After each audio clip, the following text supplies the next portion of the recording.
Kamusta mga boss? Welcome sa aking munting channel, ang Kanta Kwento. Madalas nga ang mga kababayan nating mga Bisaya ay ginagawang batayan ng pagiging baduy o jologs, lalo na ang mga nasa Luzon, kesyo sa pananamit, pananalita at kahit saan paman. Kaya sa mga mayayabang nating mga Tagalog, ipapaalala ko lang sa inyo na ang pagiging Bisaya ay lengguwahe lamang ito at walang kinalaman ang kanilang pananamit dito. At syempre, may iba ang kanilang accent dahil sa kanilang lengguwahe. Paalala, hindi ko nilalahat ng mga nasa Luzon o sa Maynila para lang ito sa mangilan-ngilang mga mayayabang. Ngayon, kalimutan na muna natin ang mga toxic at good vibes lang muna ang pairalin natin. Itong dalawang Bisaya artist na itatampok natin ay talaga namang dinudumog, pinagkakaguluhan at milyon-milyon ang taga-suporta. Nagkalap ako ng ilang mga video nila sa kantahan gamit lamang ang gitara. Sila nga ay sina BJ ng Sweet Notes at si Elias. Ngunit bago tayo mag-umpisa, kung bago ka dito sa ating channel, hihingin ko po muna ang inyong like at subscribe bilang suporta sa ating channel. At sa ating FB page, paki-comment mo din kakwento kung taga saan ka para malaman ko kung hanggang saan umabot ang kwento nating ito. Maraming salamat. Manood kayo lalo na sa mga manggilan-ngilan ng mga toxic-minded na taga Maynila. Uulitin ko, hindi ko nilalahat mga kakwento. Marami din naman kasi akong kilala na mga taga Maynila o Luzon na talaga namang mga good vibes lang. Ngayon, umpisahan na natin ang dalawang pinagkakaguluhan mga Bisaya ngayon sa mundo ng musika at sa social media. Elias and BJ Acoustic with Pure Voice.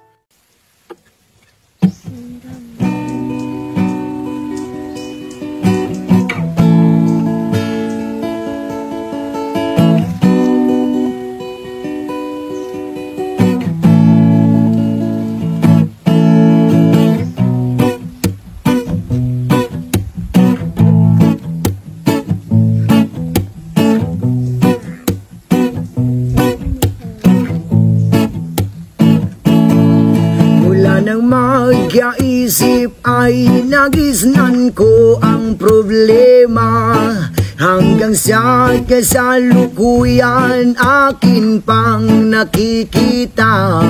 Tuloy pa rin ang digmaan, kalat na ang kaguluhan sa Mindanao.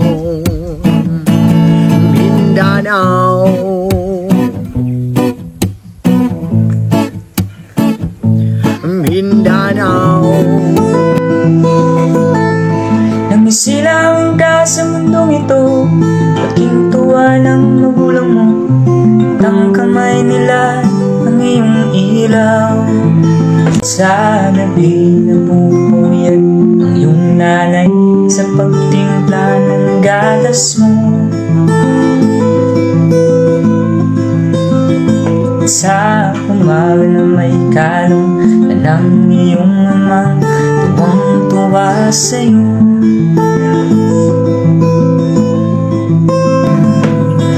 Napagising ko sa umaga, batay pulang-pulan na mamagaliwanag ay tuluyan bang naglaho na?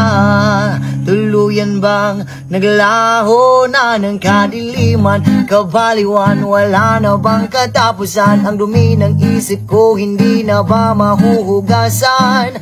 O liwanag, o liwanag, lumapit ka sa akin. O liwanag, kumapit ka sa akin. La la la la la. Gabi-gabi nag-iisa, walang kasama. Isipan ay nalilito, nabubuwang na para bang nilamon na ng kadiliman, kabaliwan. Wala na bang katapusan? Ang dumi ng isip ko hindi na ba mahuhugasan? O liwanag, kumapit ka sa akin. O liwanag, akin pang naaalala noong siya may nabubuhay pa. Ang sabi niya Freddy, mag-aral kang mabuti, tulungan mo ang iyong sarili. Ang nais niya ay di nasunod, pagkat ako'y may dahilan. Ang nais ko'y umawi, tumugtog ng gitara, at ako'y kanyang nabigyan. Knock, knock, knock it on heaven's door. Mama, take this bad from me. I can't use it anymore. It's getting dark, too dark to see. Feels like I'm coming on heaven's door.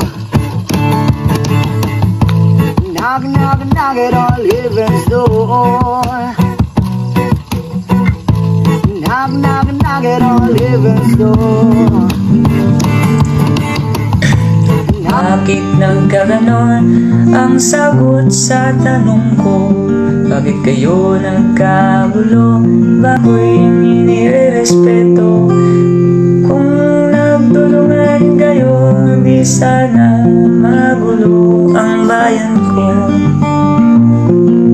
Dahil walang respeto sa prinsipyo ng kapwa-tao, kapwa Pilipino at pinapahirapan mo.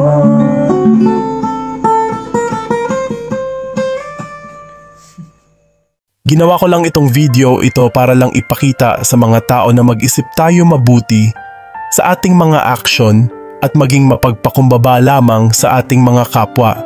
Kagaya ng nangyayari ngayon ay kung sino pa ang ating mga nalalait, minsan sila pa pala ang aangat at ating hahangaan. At panigurado ko naman sila BJ at Elias ay talaga namang napaka-humble nila, kaya nakakatamasa sila ngayon ng nararapat na respeto at kasikatan ngayon. Muli, ang akin lang, stay humble at maging good vibes lamang all the time at respect everybody. At syempre, huwag kalimutan mag-subscribe sa dalawang artist na ito. Kayo ba mga kakwento, sino bang mga Bisaya artist ang lubhang hinahangaan nyo? Tara, pag-usapan natin sa comment section, magtalakayan tayo.